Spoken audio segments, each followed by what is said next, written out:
today's video. In today's video, we'll look into a scenario in which the Middle East goes to war.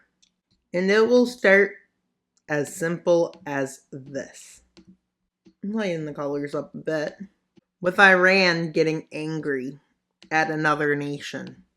Not really much of a surprise, honestly, for this to be the opening for most people, I would say. And Iran goes to war with Israel and calls its allies. And then 2 other nations join them. Well, they managed to get Azerbaijan involved, because Azerbaijan and Israel have good relations, so Armenia goes against it. With this happening, Turkey goes against Armenia. Saudi tells Iran, and then they force all their allies to join with them. So already you can see this is looks bad for Iran's team, but not the worst. Could be worse. With them launching a offensive into northern Israel and northern Jordan to increase supply. They quickly move into Kuwait to take the oil. And quickly they take out Azerbaijan. But Yemen basically does nothing. Except, remember, only a small chunk of it is actually pro-Iran. The rest isn't, and is at war with it. So with Saudi forces actually entering, and they probably don't even need to, because they can't invade anyone, so Saudi forces move into the north.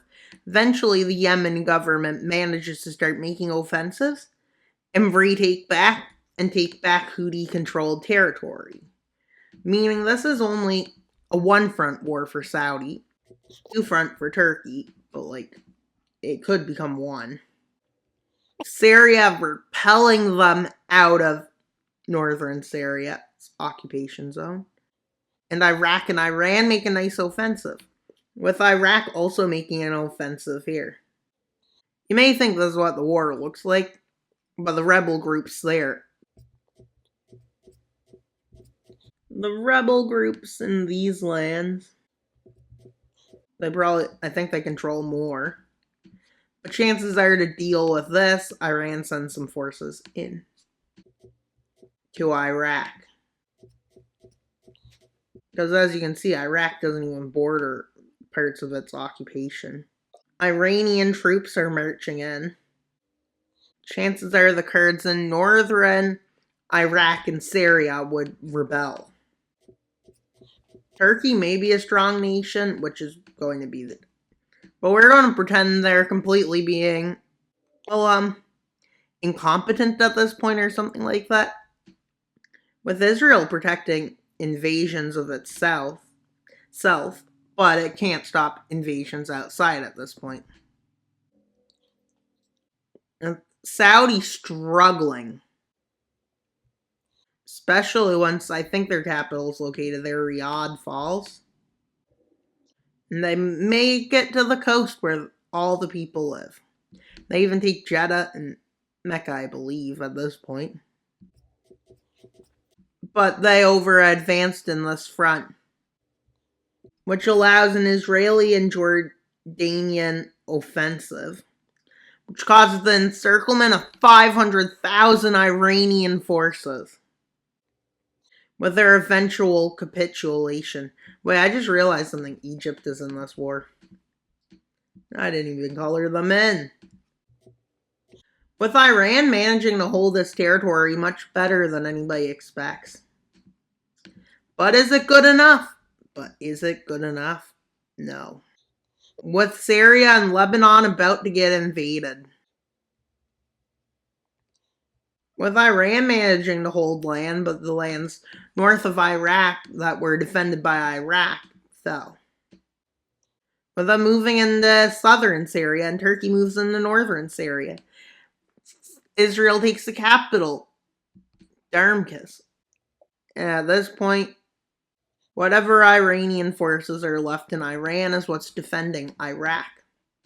So they're forced to retreat a few hundred kilometers here, and another few hundred to the north here. With Iran seeing the turn in the tides happening, they don't do anything because they need to fight. They're managing to take that piece of Azerbaijan back, and then they start an invasion of both Armenia and Iran.